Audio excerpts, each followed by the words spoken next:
Everyone. I'm Leping Beck, Vice President of the North Carolina Asian American Coalition, NCAAC.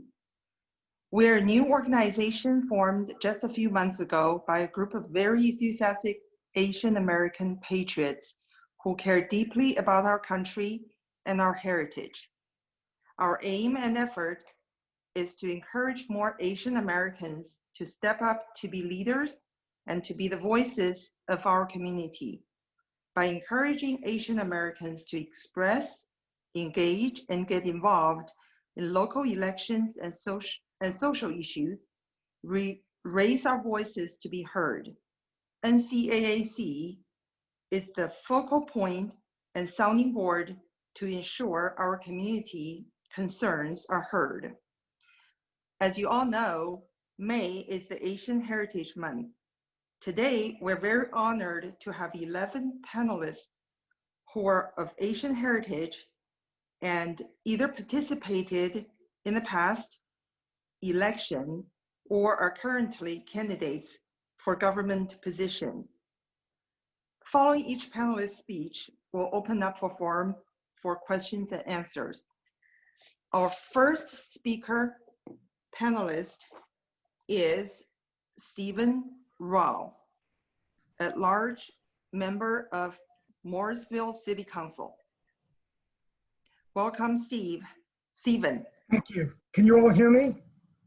Yes. Okay, well, thank you. I'm sorry I had to go first. I have a council meeting, actually. I'm running late too, but I'm heading out.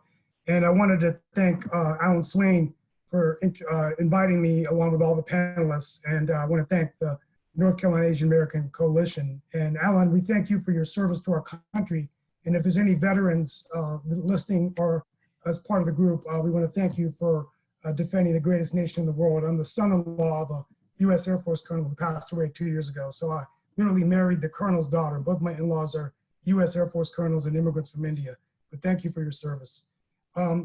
Basically, my name is Steve Rao. I'm a council member at large in the town of Morrisville. In 2011, I became the first Asian American or Indian American elected in Wake County in North Carolina. My parents are from India. They came from the United States so my dad could become a surgeon in 1969 in the hills of West Virginia. Service has always been in my blood. My great-grandfather, Dr. U. Rama Rao, was the Speaker of the Upper House in the legislature in Tamil Nadu. And my maternal grandfather was a World War II veteran, serving as a major in the British Army and then the Indian Army after Indian independence, fighting the Japanese in Burma. So what motivated me to run for office was just making a difference in my community. And I've been in office now for 9 years and 6 months. My last assignment was serving as Mayor Pro Tem, and it's been a great honor. And I just really wanted to make a difference in my community, and that's why I ran. And I guess, I love the city of Morrisville. It's a diverse city, very inclusive, lots of technology and innovation. And I've been in the tech industry, even though I'm a lawyer, for many, many years. So I just think it's a great place to be. I see in the audience Farouk Osatin. He's a great friend of mine too. I see so many familiar faces. And thank you. And my advice to those who want to run is you've got great examples before you.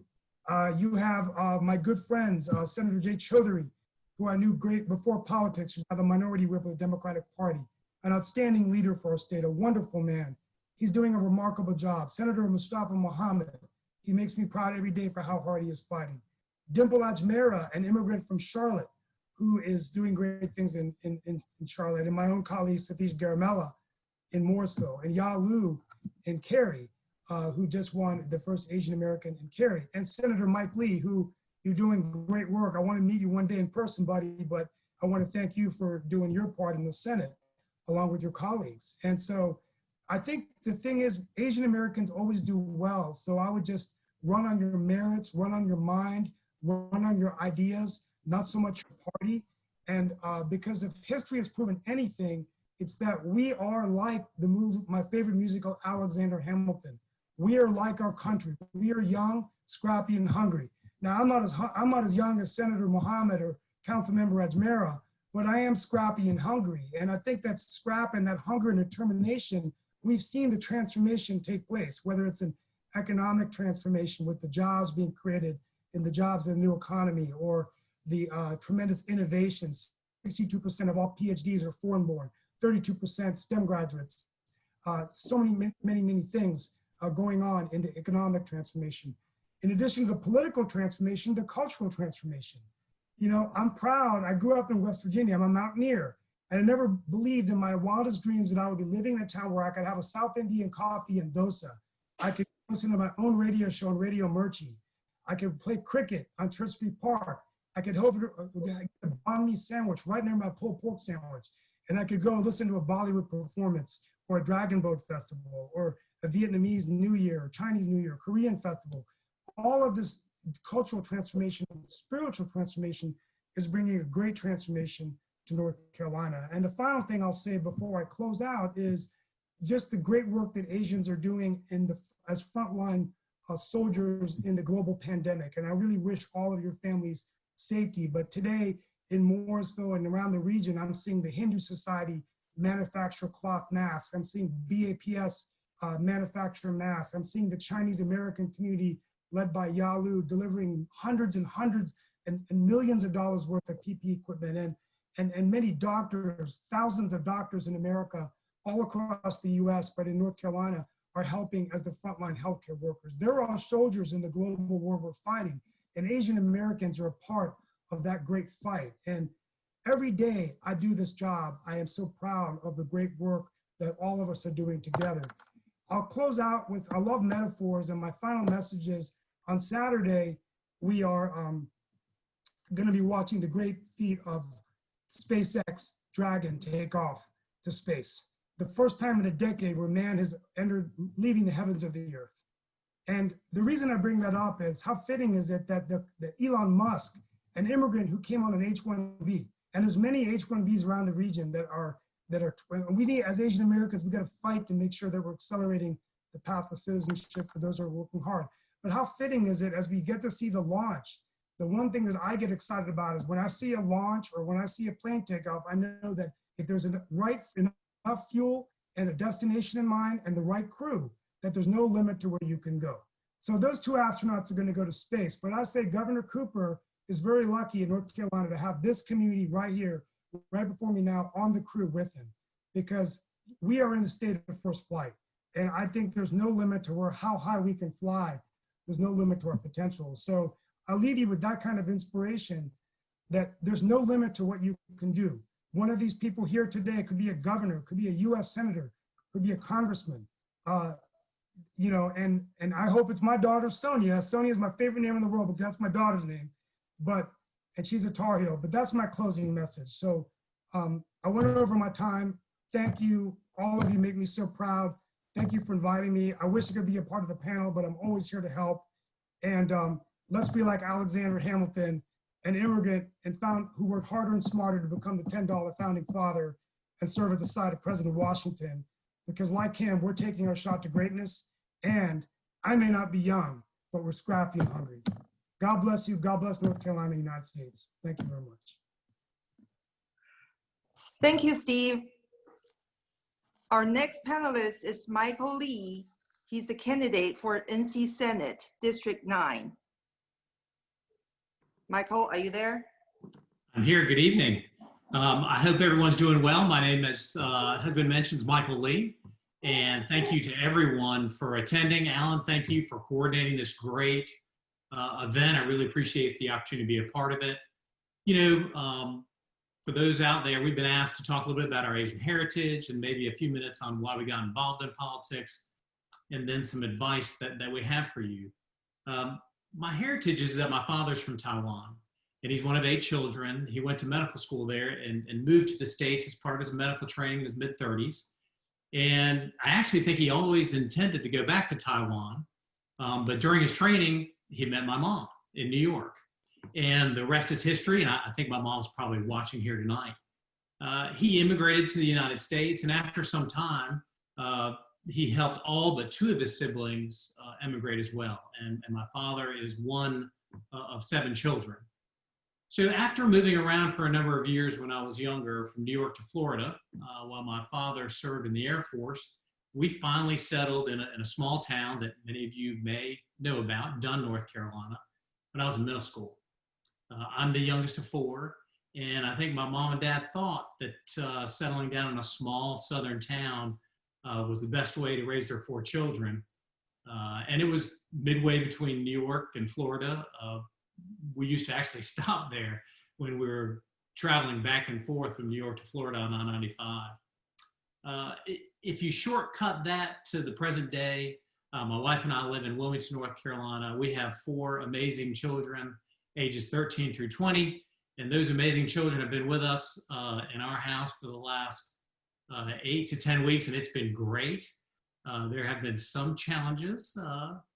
Children don't always get along when they've been cooped up for too long, but it's really been amazing to have them all under one roof again. I got involved in politics, I guess it's been about 15 years ago. My oldest, who's now 20, was going into first grade, and my wife and I were really, really concerned about education in North Carolina, what his future was going to look like, and our other children at the time. And then we started to look around in our community. So I decided I was going to run for the Board of Education because that was the best way for me to have a direct and immediate impact on my community. And I ran for the Board of Education and lost, but I learned a great deal about how the system worked, how to run for office, met some amazing people. And because I realized how education really works and how it's funded, I ended up running for the North Carolina Senate in 2008 and lost a very close race against a popular incumbent. And then I decided I was going to try again in 2010. And then I lost in a primary. You're seeing a little bit of a trend here. And so my wife pointed out to me, maybe I should think about giving back to our community in another way for a little while. So I did, and we spent a lot of time working with our kids and nonprofits, really trying to give back. And then I decided in 2014 that I was going to try again. And I was actually successful that time and served 2 terms in the North Carolina Senate, and was finally able to fulfill that passion and really make a difference in education, because in my last term, I was the committee chair for education policy and appropriations. I ended up losing in 2018, under 300 votes out of 45,000, over 45,000, and I still have a passion, so I'm running again. So I guess that kind of really leads me to what advice I'd have for the people listening about getting involved and really wanting to make a difference in public office. You've heard that I've lost a few races here and there, but if you're really passionate about what you want to do and how you want to give back to your community and about your message, don't give up. You're going to have setbacks. In anything you do, but especially in politics, you're going to have a few setbacks. And if you really want to make a difference, you have to stick with it. You can't give up, and that will give you the opportunity to really impact your community and our state and our nation, for that matter. It looks like I'm running up on my 5 minutes. I really appreciate the opportunity to be here today. I really appreciate all of you all taking time this evening to attend. And I really do look forward to hearing from the other panelists. If you'd like to learn a little bit more about me and my campaign, you can go to leefornc.com, and there'll be more than enough information for you to take a look at if you'd like to. Thanks for having me tonight. Thank you, Michael. Wonderful speech. Our next panelist is Tai Vong. Judge Tai Vong, District Court Judge, Judicial District 20. And Tai, are you there? Yeah, I'm here. Can you guys hear me? Yes. First of all, thank you, Ms. Beck and Alan, for inviting me here tonight. It is a great honor to be able to be on this panelist with these amazing candidates. As Ms. Beck said, my name is Tai Vang. I'm District Court Judge for Judicial District 28, which encompasses Stanley and Montgomery County.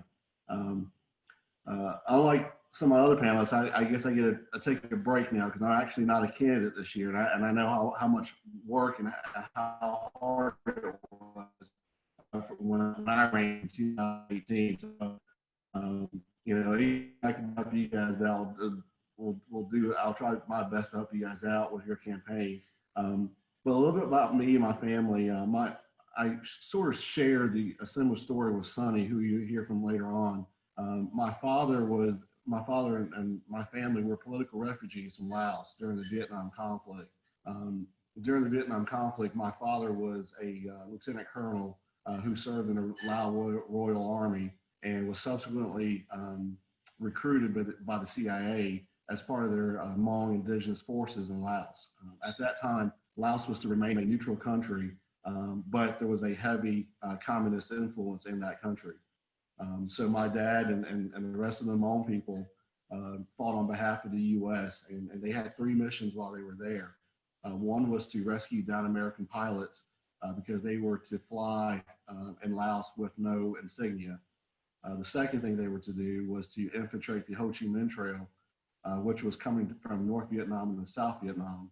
And the third thing that they were responsible for was guarding satellite sites, what they called Lima sites. And those were the satellite sites that the U.S. Air Force were using on their bombing missions of North Vietnam. Subsequently, at the end of the war, obviously the communist forces won, and my dad and my family fled to Thailand. And from there, my family came to the United States. We arrived in the United States on Christmas Eve, 1983.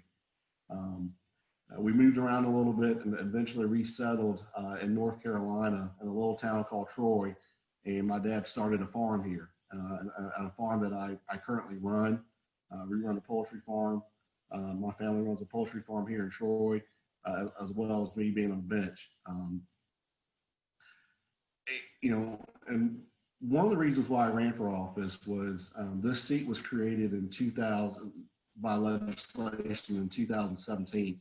And at that time, I had served about 10 years in the DA's office. For the last 4 years, I was the chief assistant district attorney.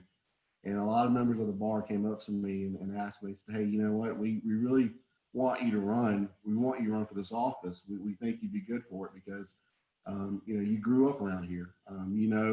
The people around here, you understand what it's like to grow up here. You understand that life's not easy. And like I said during my campaign, when you live your life like a hammer, everything looks like a nail. This was an opportunity for me to make a difference, to make a difference in my community. And during my campaign, one of my biggest points was that, not everybody's a bad guy. It's just some people have a bad day. And you have to be able to make that determination of those that you can help and those that you can't. And that's one of the reasons why I decided to run. I grew up here. My family's ingrained in this community. I had overwhelming support from the people here and from the attorneys and law enforcement. I've been very blessed. And so that's one of the reasons why I decided to run. And also it was a natural progression for my field. I had been at that point practicing for a little over 13 years at that time. And my advice for future candidates or people who want to run for office is, it's kind of like what Michael and Steve already said, you got to work hard, don't give up. For me, this is sort of my dad's dream, and this is what he worked so hard for. And not only him, but the numerous Hmong soldiers, the men and women who laid down their lives so that we could be here. And this was just, an opportunity for me to give back and to let them know that their sacrifice wasn't in vain. And so it has been a pleasure. It has been an honor to be able to serve in this role. Like I said, that running for office is extremely hard work. And I had the wonderful help of my family, especially my wife and my kids. I mean, they were the backbone of this campaign. And I wouldn't have been able to do it without my wife and my family and my kids. So, I'm greatly appreciative and greatly blessed for that. Alan, thank you for having me. Thank you, Ms. Beck, for the coalition for hosting this event. I think it's fantastic. And to get the Asian American community, to make them aware of that, that there are candidates of Asian American background. I get close to my time, but I appreciate the opportunity. Thank you, Ms. Beck. She just stepped out, so the next person up is Sue Googe. Sue ran for Congressional District 4 in 2016. Sue, the floor is yours. Well, thank you very much, Alan and Leping, inviting me to this panel. My name is Sue Googe. I am the first generation immigrant, come from China, and I grew up in a very remote island called Hainan Island, and grew up with the running water and electricity. And during the communists, everything is on quotas time. And I was the only child in the family. Life is very hard. You know, you have to go to mountain to chop down woods and you know, build a fire in order to cook dinner, and not turn on your stove to cook a dinner. What really prompted me to run for office is 2014. After my parents already passed away, I went back to China. My father's hometown people, the villagers, told me about my family history. My grandfather was a military leader, fought against communists, took over. After the communists took over China, and just like many millions of families, all the lands, all the possessions were confiscated, and my grandfather was executed by the Communist Party. And that probably turned my life 180, I don't know how many degrees, it changed my life. All of a sudden, I understand the importance of free speech, and I understand the importance of Bill of Rights. And that's probably the first time in my life I really can put a lot of thought to think about a private citizen, a family relationship to the country. So that is what really prompted me to run for office, because without free speech, the truth would not come out. Even the family member, my parents never told me the history of how their parents died under the communism, and they told me virtually zero about their childhood. And a regime can control free speech to that extent, and people do not hear anybody talk about it. The history will not finding anything about it, and even your family member will be too fear for the retaliation. Don't even tell their family member, just because the consequences it will lead to. To me, I enjoy the freedom I have here in America, and I have a great gratitude to be able to live here and pursue my American dream. I was a software engineer for 14 years, and then get into real estate, become an entrepreneur. I live a comfortable life right now, and compared to what I am as a child, and have to cooking from woods. It never see electricity. So when I'm thinking about a country, then I realize when Ronald Reagan saying, a freedom is not passed down through bloodline. It had to be for every generations. And all of a sudden, the light will just come out. I understand all this all of a sudden. So to me, American give me a lot. I am an immigrant, and my ancestor fought freedom in other country, but I am the recipient for someone else already for the freedom. And so I enjoy today. So I believe I have obligation to keep the liberty, life, liberty, pursuit of happiness, keep going in America to the future generations. That's my primary motive to run for office. So my work for other candidates, probably because of my background, liberty is very, very important. Life, liberty, pursuit of happiness, protect our Constitution, and protect our Bill of Rights. It is so important to me, and I believe it's very important to everyone. And just remember, the reason we come to America, and we have to defend this, not just defend for Asian community, we have to defend everybody in this country. And I ran for office but didn't succeed, and I hope someone else will be carry on these missions and serve in Congress. And but thank you again, Alan, and I wish you the best luck on your running. Thank you.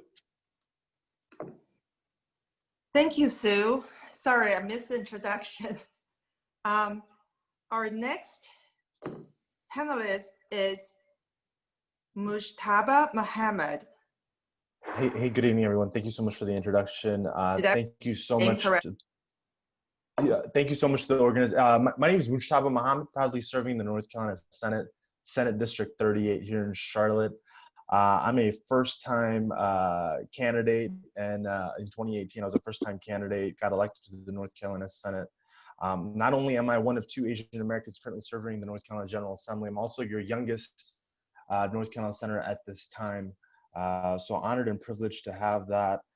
What I will tell you folks, as far as about my family, my parents came from Hyderabad, India in the late 1970s. I was privileged and honored to be born in this beautiful country in Ohio. Started my early childhood in Greenville, South Carolina.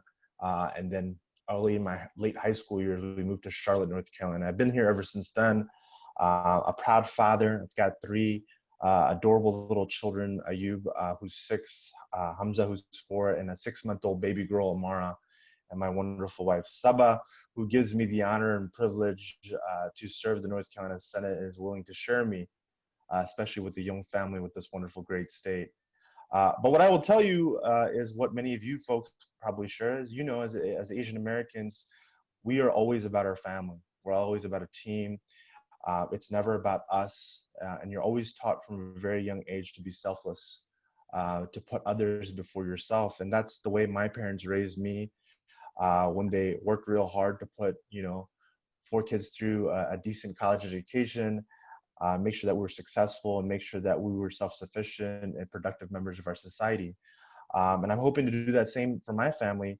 But I'm honored to be on this call here with a good colleague of mine, Sunny, who's also an assistant public defender. I started my career as a public interest lawyer, serving at the Council for Children's Rights, representing children and families. And I currently serve as an assistant public defender. I'm part-time now, and also serving in the North Carolina Senate. But when you see the types of folks that Sunny and I get the honor and privilege to serve every single day in the criminal justice system, folks that can't even afford to pay their court fees and fines, and much less feeds their children, kids that are oftentimes pushed out of our classrooms into jail cells, people that are looking for second chances and opportunities, but they found oppression instead. It's tough to live your life. It's tough to enjoy your weekend. It's tough to have dinner with your family knowing that some father or mother is sitting in a jail cell because they're poor, because they can't afford bonds, simple things like that.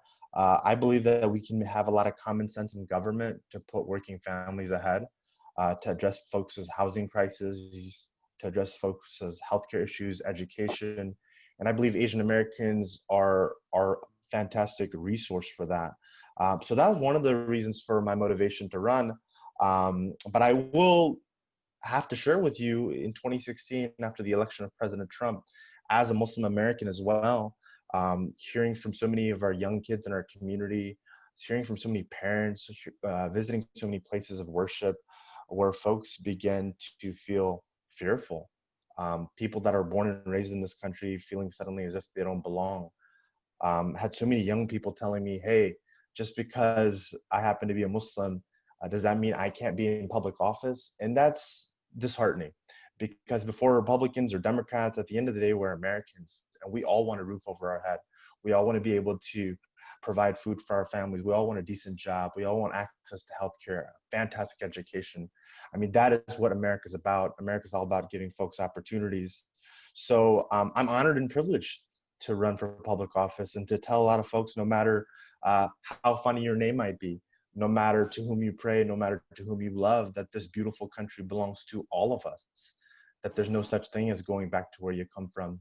There's only going forward together, because this country belongs to each and every one of us, and we should all contribute in whatever way, whether for you it's running for public office, whether it's for you serving in public office, whether it's contributing to a campaign by volunteering or making a financial contribution, and or serving on a nonprofit. being an educator, serving in law enforcement, being a public interest lawyer, whatever you can do to make this country better, not only for yourselves, but of course your family. And that would be your community, your neighbors. And that's what I've learned from my beautiful parents. And that's what I hope to push down to my kids. Having a 6-month-old daughter and seeing so many Asian American women on this wonderful Zoom call inspires me, because I hope Amara has one of you to look forward to as she grows up, so she too can run for public office and be inspired by your stories. But as far as what folks can know and learn from, I mean, I'm inspired by the African Americans with the civil rights movement. I mean, I believe African American community is an inspiration for people of color, for immigrants to stake your claim for our country, and that your voice truly matters. So I would tell folks, get involved. Again, you don't have to run for public office if you don't want to. But the reality is, every single day, the decisions that impact you and I aren't necessarily made in Washington, D.C. They're made in our school boards. They're made in our county commissions. They're made in our city councils. They're made in our state legislatures. They're made in our courtrooms. So get out there, be productive. If you folks would like to learn a little bit more about me, again, my name is Mujtaba Mohammed, proudly serving in the North Carolina Senate. Feel free to visit my website at mohammednc.com. Thank you so much, Alan, and thank you so much to the organizers for having me. Thank you so much. Our next panelist is Alan Swain. He is a candidate for U.S. House for this year. Also, Alan is the president of our organization, NCAAC. Welcome, Alan Swain. Thanks for all of you for being here. The fact that we could bring us all together like this. We actually had others, but they just had other commitments. Let me tell you a little bit about Alan Swain. I was actually born in Yokohama, Japan. I'm Japanese American. My mother was from the island of Honshu. She's from the little town or village of Sendai, which is the northern part of Honshu Island. My father served in World War II and was a submariner in World War II, came back to go to college, decided he wanted to go back to the Far East. And while he joined and became a civil servant for the U.S. government, he met my mother. I was born in U.S. Army Hospital in Yokohama, along with my older brother. We stayed there for a few years. Mom endured the bombings in World War II. The stories that you hear about the bombings and being on the receiving end, a lot like some of the comments and stories that you hear from Tai Vang and probably Sunny when she talks.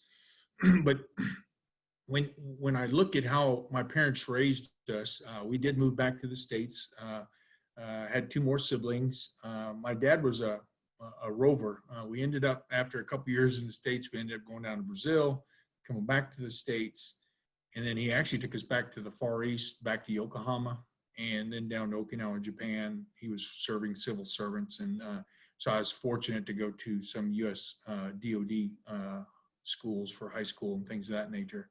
While I was there, I was fortunate to have an academic and a ROTC scholarship, so I went to the Citadel in Charleston, where I got my 4-year degree, and then I served 26 years in uniform. What was most proud, my father would tell you, he was glad we all got undergraduate degrees. All my siblings, all 4 of us, went ahead and have advanced degrees or multiple advanced degrees. But probably the most important thing he was most proud of was that all 4 of his offspring, my 2 brothers and my sister, all served in the armed forces. 3 of us are retired. My sister had to get out because she and her husband, they were going to separate them while they were on active duty. It's a special family. We believe in service to our country. All of us have served in uniform. All of us are serving, whether it's medical professionals. My wife is actually a retired Army Lieutenant Colonel also. So we understand what it means to protect our freedoms and the things that we're trying to do to try and help and serve our country. What motivated Alan to run for office? Well, I would tell you, I really didn't expect to be running for office. I thought I was coming down here to help raise my grandkids in the Raleigh area. I've got 2 out of 3 that live here, but it didn't work that way. I got a little upset with the continued DC gridlock. Sometimes you call it the swamp, you call it whatever you want, depending on which party you're affiliated with. But we can't have representatives up in Washington not representing the people. I represent Wake County Congressional District 2. My goal is to win in November and go up there and make a difference for this district, this county, and this state. I'm asking, that's why we have a slogan called Wake Strong. In the middle of this COVID-19 crisis, it's probably more critical that we come together as a community to try and not only save lives, but save our livelihoods. My advice going forward to any Asian Americans that are listening now or might listen to this in the future is get involved, whether it's at the city, local, like Mujtaba just said. You got to do something to thank our forefathers and our ancestors, showing that we appreciate everything that this country has given to us and what it'll give to the future. Asian American community in this state is a growing population. We have over 350,000 people. Mecklenburg and Wake each have 80,000+ people. It's going to be a force to be reckoned with in the future. And I guess the big thing I would tell you is get involved at the state and local level. You don't have to run for office because it's a volunteer type thing. And many of us will fail before we succeed, but we're still willing to jump in the batter's box and take a swing. So I thank you all for being here, and I look forward to being part of the closing tonight. Thank you. Thank you, Alan. Our next panelist is Sonia Nichols. She's a candidate for NC Senate District 37 this year. Welcome, Sonia. Thank you for this opportunity to be with you all. I have got to tell you, I am completely tickled because since we have lived here in North Carolina, very few people have ever recognized my Asian heritage. So it wasn't until I did my little video as I prepared to run for an office that it would come up that I would mention that I'm Black and Japanese, and then people would take notice and like surprise. And so anyway, my name is Sonia Nichols. I am a candidate for the North Carolina Senate, so here in Mecklenburg County, Senate District 37. A little bit about my heritage. So my grandparents met in Japan during World War II. My grandfather was a sergeant in the Army, and that thing just hanging out, and here comes my grandmother, all of her cool friends, and I have to admit, they were the coolest bunch when you look at the pictures. So fabulous. You would have thought they lived in France. They looked that good. But anyway, my grandmother, grandfather, they fell in love in Japan back in those times during World War II. It was taboo for the Japanese young lady to be dating a Black GI, but she did. And needless to say, her parents disowned her, so she had to scurry her little tail right on out of Japan. They went to France during that time because it was during that time in World War II, they were doing the concentration camps in California. So they chose not to come to the United States. They stayed in France. My grandmother then had my mom, and then they decided to come to the United States. And when they got here, it was not a great place, especially at the end of World War II. My grandfather was from the South, grew up in Alabama. And as you could imagine, what the racial tensions were like in the Deep South in the 40s and 50s. So they went across the United States, and then they moved to San Francisco, California. And that's where my grandmother had relatives there. Her godmother was there. She had come from a family of entrepreneurs. So her parents, her family owned a paper mill in Japan. So it was very successful. When she got to California, they decided to open a neighborhood store as well as several clubs. And so my grandmother had always been an entrepreneur in heart. My grandfather, he loved it. And they built, I think, a wonderful community in San Francisco. So the Asian community there was strong. Lots of GIs with their brides they brought back to America. It was great, great, great.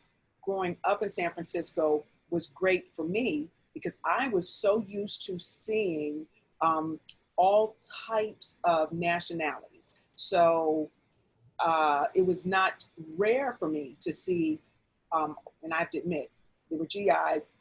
A lot of my uncles brought brides from all over the world back home with them. So I had aunts that were French, German, definitely a lot of Japanese. I had a Korean aunt.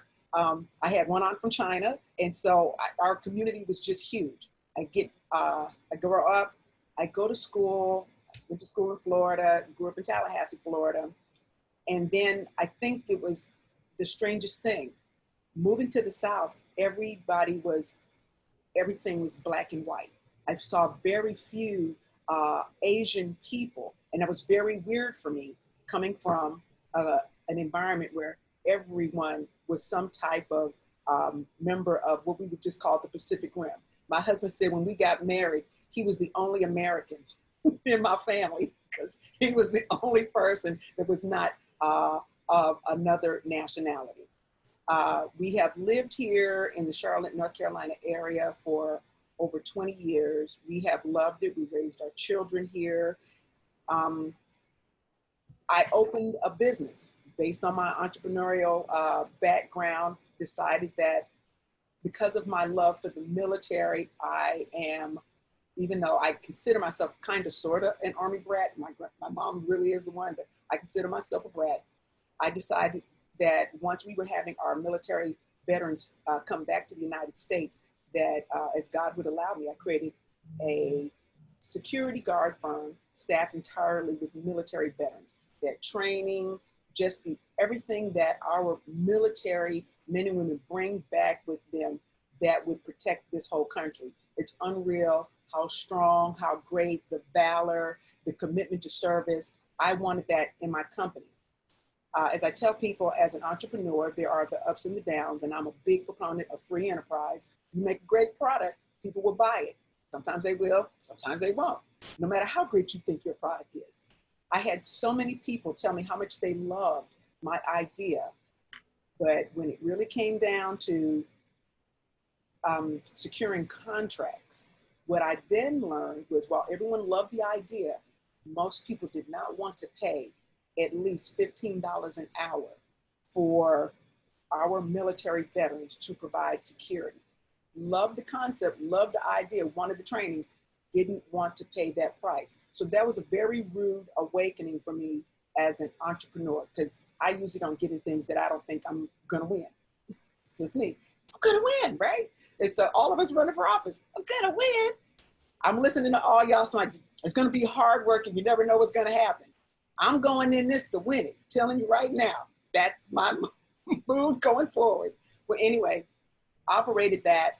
What I did find and what I did learn was there were so many others that wanted to start businesses that just need a little direction, need a little help. I had then transitioned my business into an angel fund investing fund. And the things that I'm doing with people are small. People are wanting to start businesses. I'm a big believer in entrepreneurship and small businesses. I think that that's going to be the greatest way that we can pass down legacy into our families. It's the greatest way, definitely, for women and minorities to pass down wealth in their families, to set up roots in a community, to make the community strong. So that it's intrinsic for me. But at the same time, I'm also a big proponent of our nonprofits. And so I've spent the last 15 years fundraising for nonprofits. And God has allowed me to raise millions of dollars in terms of trying to do things that help people on the ground floor. And so what I have learned is while I am new to politics, what I'm not new is to leadership and management. And so I have found that I've been able to cross all types of cultural lines. I can cross racial lines. I can cross educational lines. I can cross economic lines. My background and who I am has really given me a skill set that I think it's wonderful, and it really relates to what each of you have said, what each of you have to share. I, again, never thought anyone would say, hey, Sonia, we just found out that you are Asian American. We want you to embrace that and share it. And I'm like, I'm so geeked. And I just wish my grandmother were alive to see this. She would be so geeked about all of this, and seeing all of you and seeing this organization form and take place. She would definitely try to come in here and run it. Let me go ahead and throw that out there to y'all. She'd try to be the president, Alan. Just wanted to let you know, but you could maybe find her something to do on the side, right? And so I've talked long enough. I want to thank you all for your willingness to embrace me, to invite me.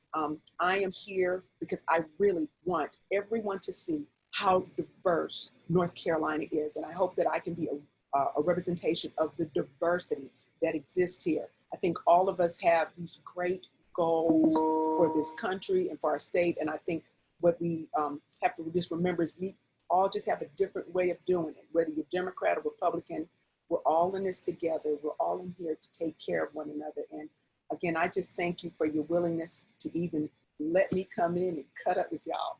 I promise I'm not going anywhere. I'm here to stay. Thank you so much. Thank you, Sonia. What a story. Thank you. Our next panelist is Debesh Sarkar. He's a former candidate for U.S. House. Welcome, Debesh. Hello. Everybody can hear me. My name is Debesh Sarkar, and I'm from Calcutta, India, which is the eastern part of India. And I'm a first generation immigrant. I came into this country like in 1971. And after that, I went to school in Columbia University to get my master's in the architecture and structural engineering. And I started my career here, and gradually I traveled a lot of places in a lot of different areas, like automobile industry, building industry, and like power plants. And finally, I ended up in Raleigh in 21.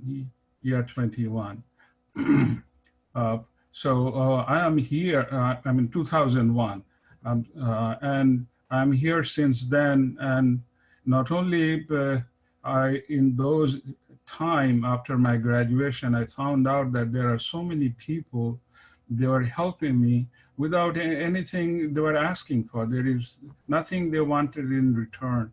So when these days, I was thinking that, okay, how I can repay their help to give it to the society. So finally, when I came to Raleigh, I started teaching people.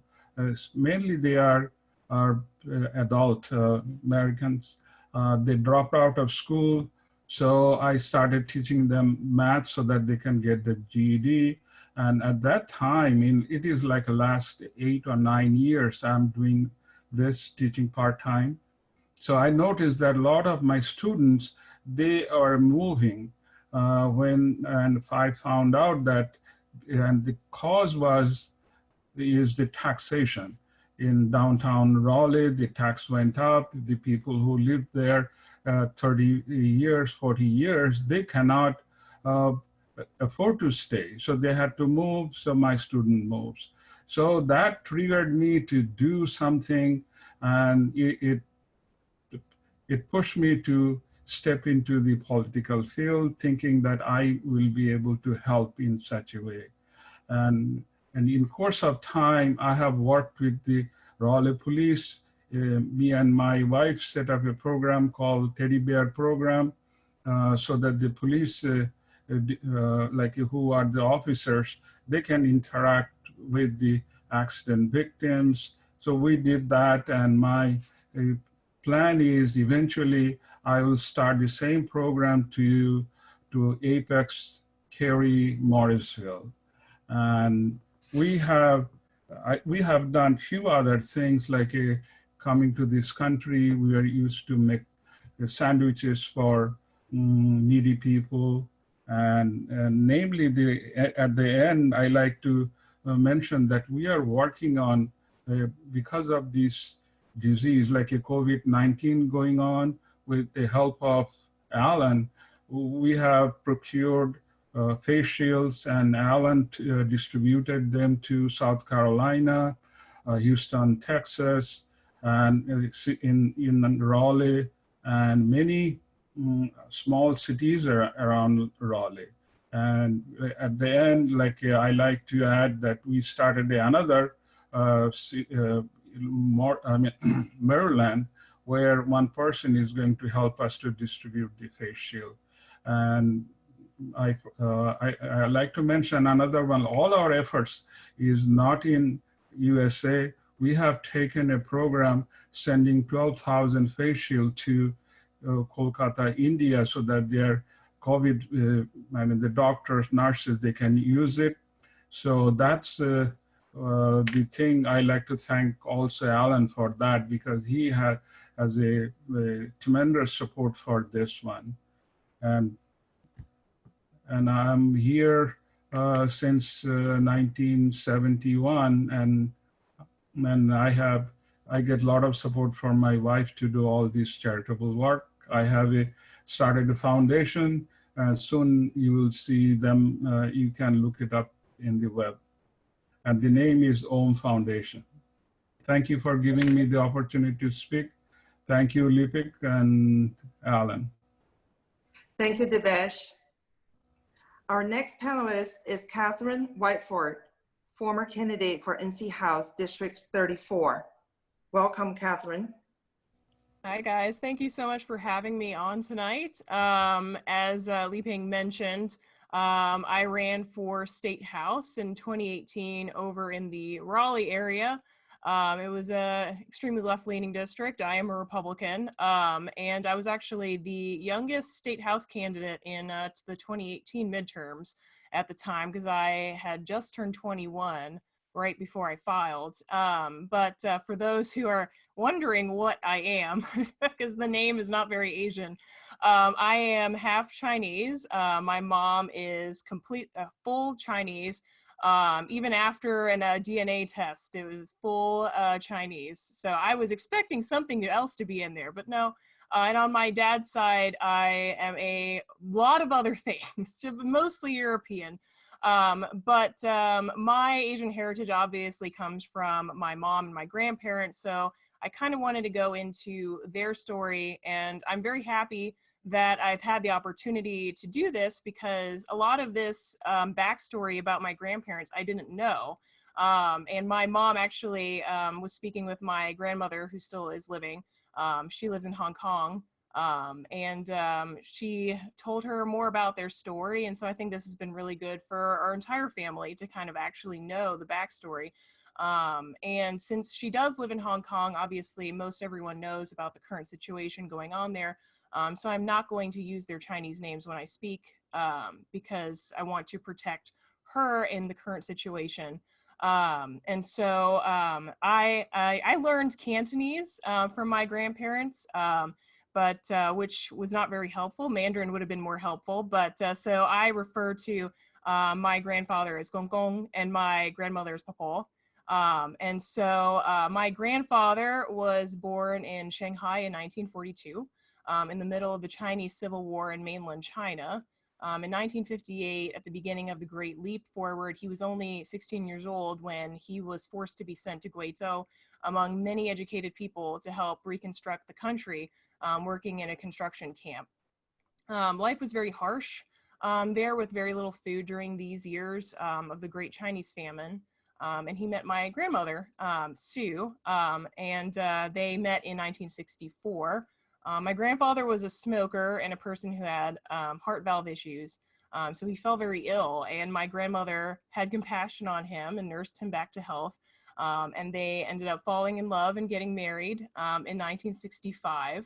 My mother was born in 1968 during the Cultural Revolution.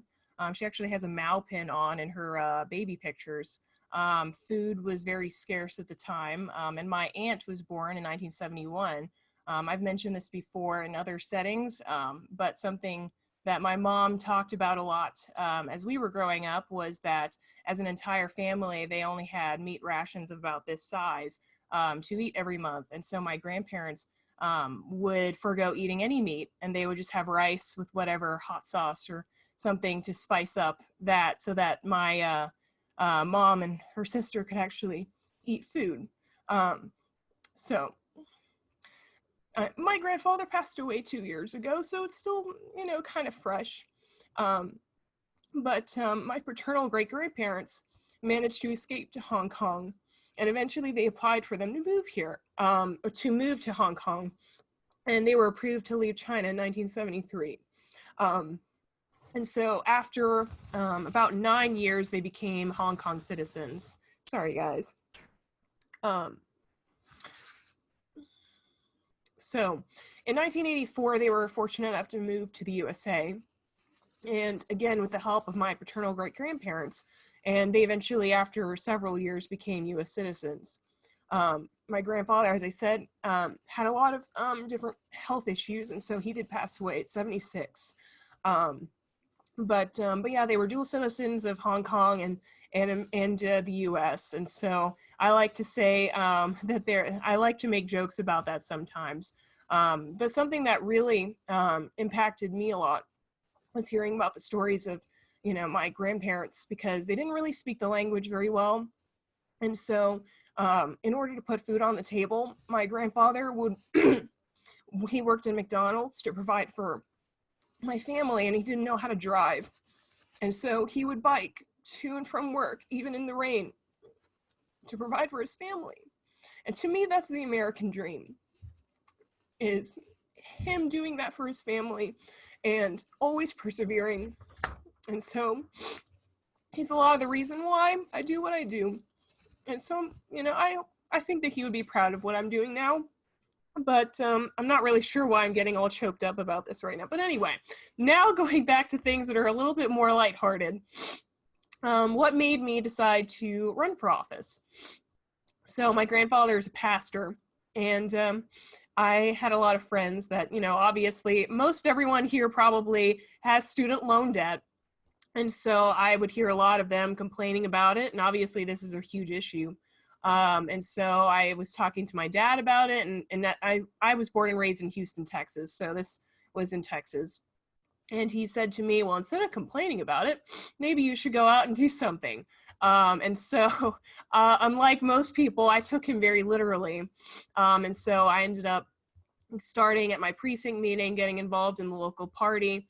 And actually I met my state house rep at the time, and she was a first term House member, and she and I got to meet through me getting more involved, and she actually wrote a House bill on the idea that I had. And at the time I was only 18, and to me it made me feel like you didn't have to be someone in order to make positive change. And so that really affected me, and I made me really just want to dive headfirst into politics. And eventually I moved here, which is a whole long story that I won't get into. But it's been amazing, and I don't think that I foresee myself ever moving, because I love North Carolina so much. But yeah, I guess the other question that we were all asked is, what advice would you give to future Asian American candidates who want to run and serve their community? So I've had a lot of friends who've expressed that their, you know, parents you know, would kind of dissuade them from wanting to serve in public office because there's not any profit in what we're doing. But I would just highly encourage that you do this, because I think that ultimately in our culture, all of us want to leave the world in a better place for our children and for their children.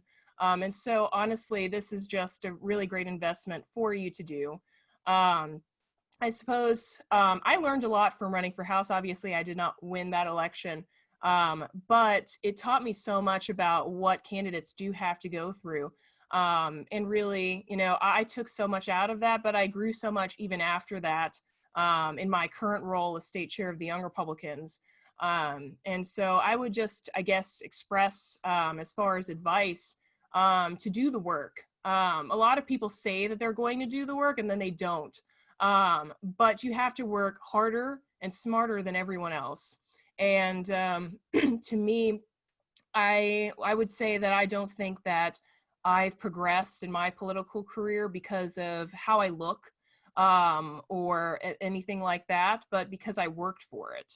I devote my life to politics every single day. There's not a single day where I'm not doing something that's politically involved, and some people may be annoyed at me over that because I'm always talking about politics. But I love it. And so, you know, that I always am doing something, and I'm not going to social events just, you know, with my friends, because this is my life. The other thing that I would say is no one owes you anything. I wasn't handed anything in life. And so it's one of those things where you have to do things for yourself, and you have to prove to people why they should help you. I think that we kind of automatically assume that, you know, oh, we're the candidate for such and such party. Oh, these people are going to come to my aid, right? But that's not the case. You have to earn every single volunteer. And so I would just encourage you, because, you know, I feel like I've progressed so much because after I ran for office, I have become even more politically involved in the party structure. And I would say that, you know, we're running out of time. Okay, I'll leave with a closing statement, if you don't mind. I'll just finish one Go last ahead. moment. But the activist class will come to your aid if you work. And so I think that, you know, through the stuff that I've done, they have all started to come. And I think that, you know, moving forward, if I did run for office, they would actually have my back. But I don't assume that anybody owes you anything. And I really appreciate the time that you guys have given me. So thank you guys for having me. Well, thank you so much, Catherine. Wonderful story. Our next panelist is Farouk Occitan. He's the candidate for Wake County Commissioner. Welcome, Farouk. My name is Farouk Occitan.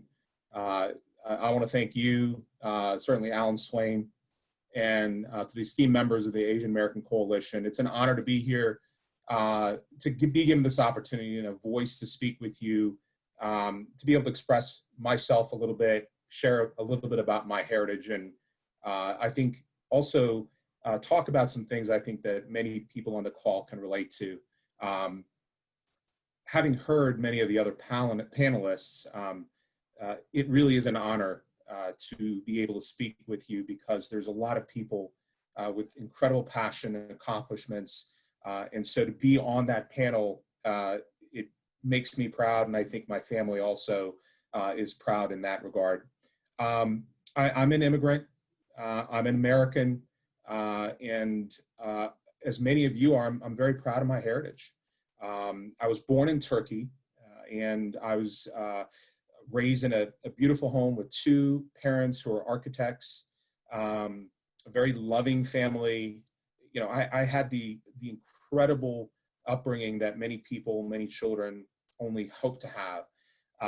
But as life throws us various obstacles, my life changed overnight when my sister was diagnosed with leukemia. And everything changed literally overnight. My parents made a decision, although we could have gone anywhere in the world, to relocate, at least temporarily, to the United States. I remember that conversation very well. My mother sat me down. I was 8, the same age as my daughter today.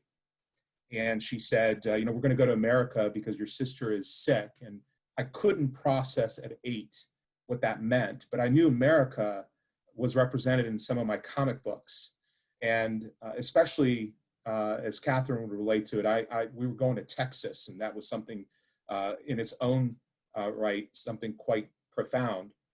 And my mother said, you know, I asked her, how long will we be gone? And she said, maybe for a few weeks, you know, and that was 40 years ago.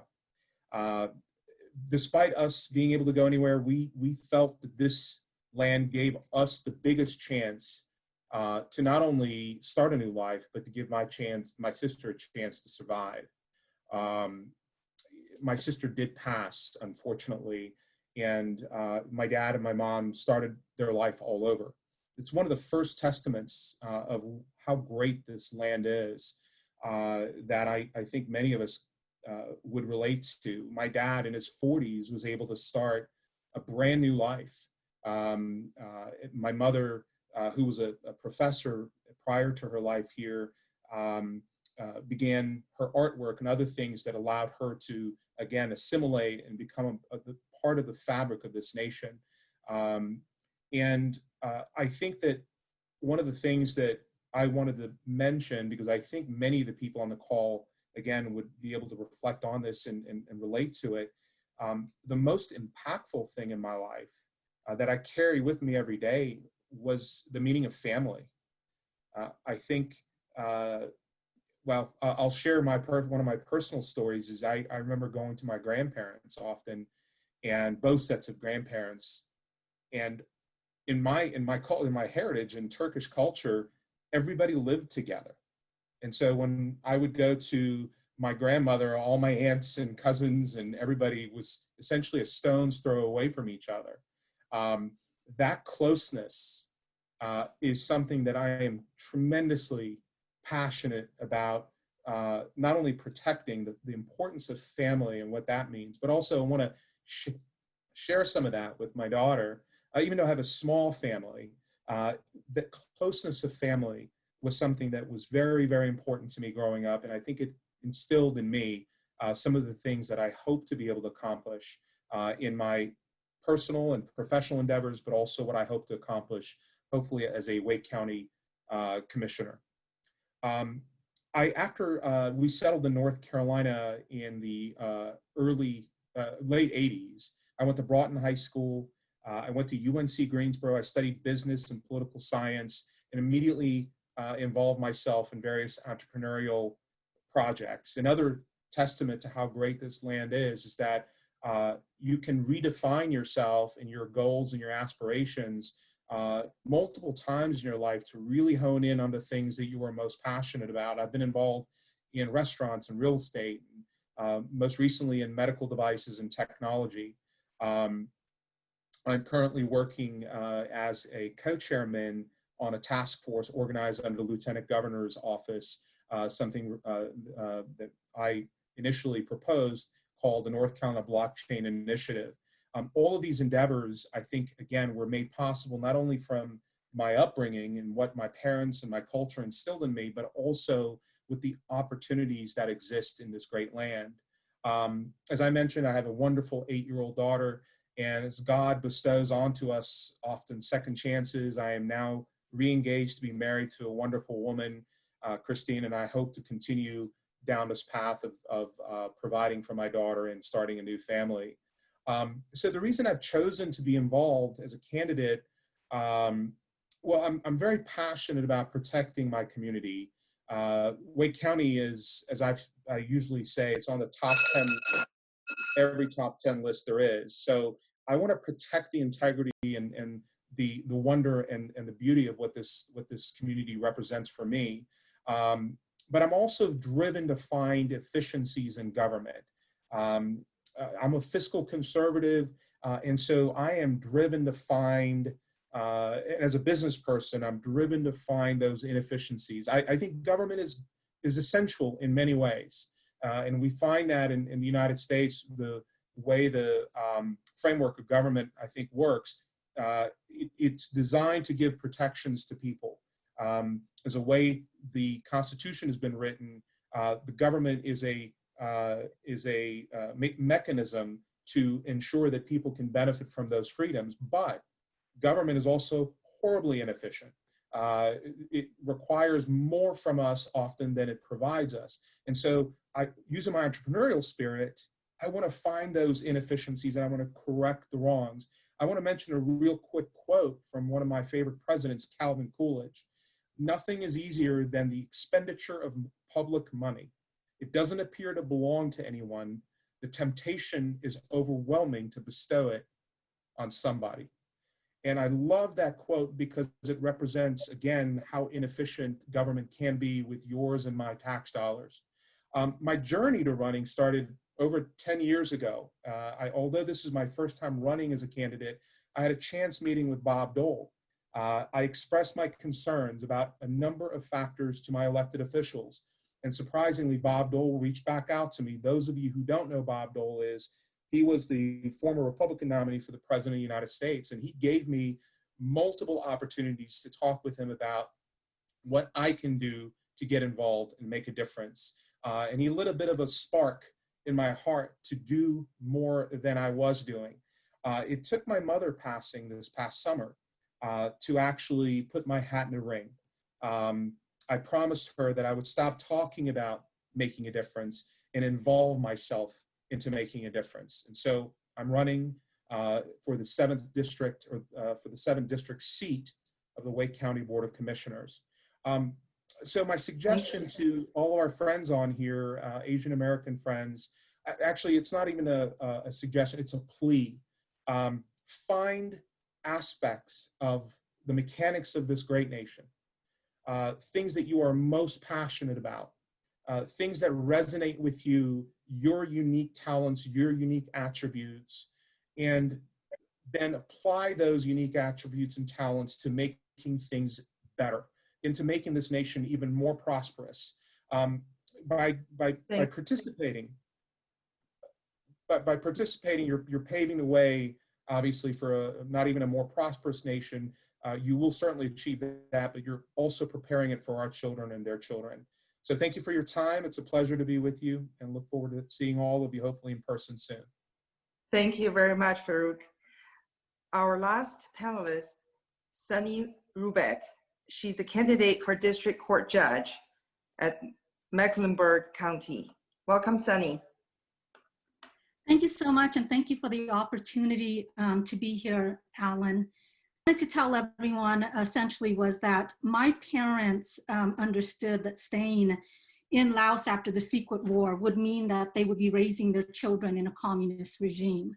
So what they decided to do in the early 20s is they basically exchanged the only country that they knew, their portion of the rice farm, for America, for the chance to have freedom. That journey to from their village to the camp, the refugee camp in Thailand, was very treacherous. And it was a barefoot journey because they were afraid that the communist soldiers would hear our flip-flops if we wore our flip-flops to the refugee camp. My mom, essentially, I can't even imagine what she was going through. When you think about your child's laughter or your child's crying being a liability. So what she did was she fed me pill after pill in order to sedate me.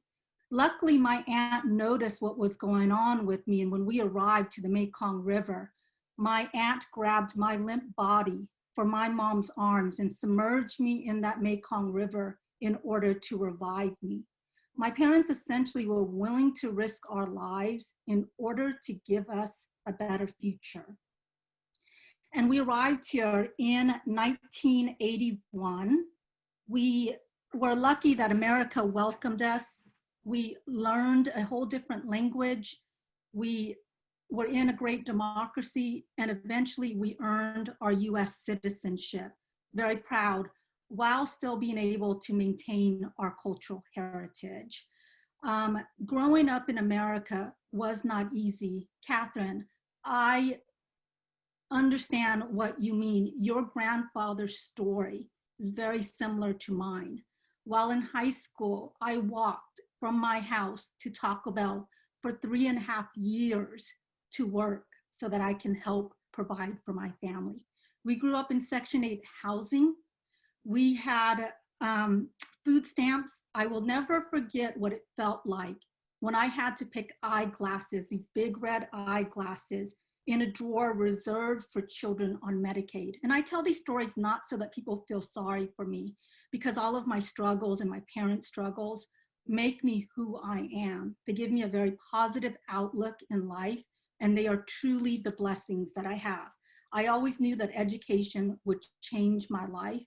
When I graduated from UCLA, being the first in my family to graduate, I felt like my entire family graduated with me. And when I graduated from North Carolina Central University for law school, looking at the statistics and how many people within my community went on to higher education, I truly felt that my entire community graduated with me. And that is the same way that I feel running for district court judge today. I feel that way because if elected come November 3rd, I would be the very first Laotian woman in all of the United States with a seat in district court. And that is something I'm extremely proud of. I believe it's important because having an all-inclusive judiciary is important. It ensures that we all rise. You know, I've been an assistant public defender with Mr. Mohammed for quite some time. I've been at the office for over 10 years. I currently supervise the felony drug unit. People ask me all the time, Ms. Sunny, why are you running? You know, Laos is the heaviest bombed country because of the war. My parents have given up everything, their country, their heritage, their siblings, to give me this opportunity. So when people ask me, why am I running? The answer is, why not? They have paved the way. I am essentially their legacy. I am the fruit of the strong roots from their tree. Why am I not running? What I can also tell you is I am looking at a whole panel of excellent role models.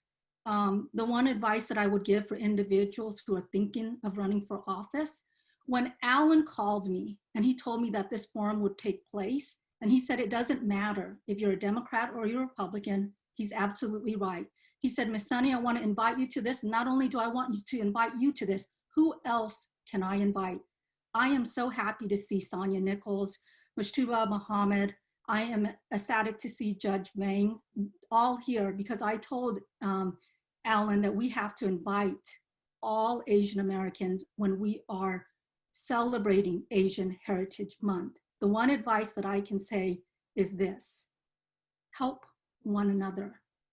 When you achieve, the whole community achieves. Celebrate the fact that we all have decided to enter this race. And when possible, lift one another up.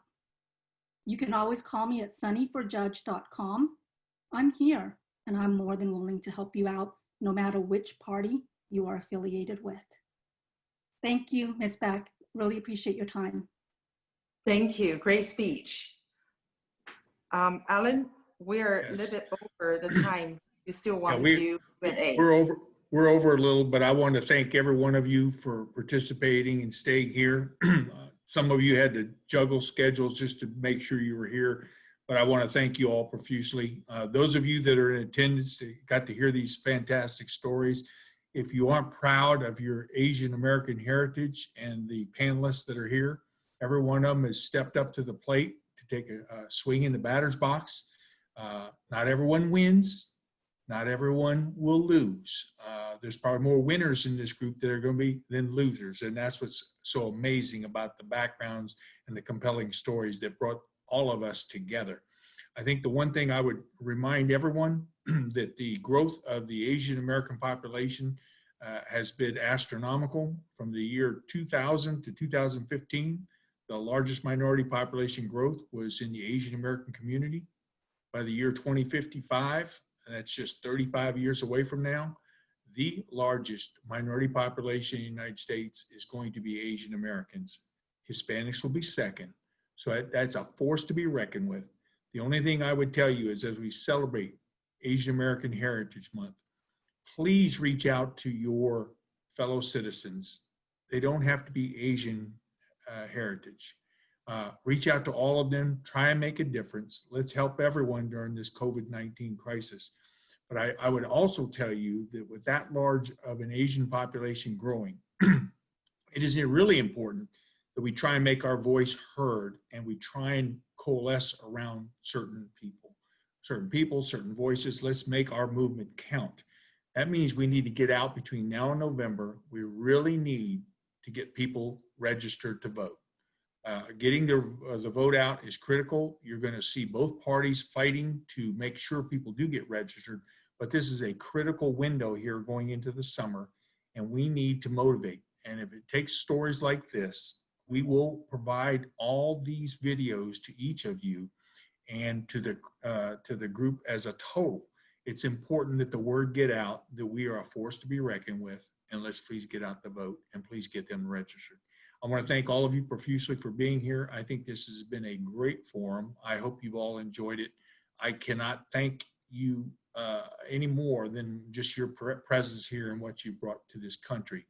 A great Asian American heritage, and let's go do something for this great country. Thank you very much, and thank you for those in attendance. Appreciate your support, and let's look forward to the future. Thank you.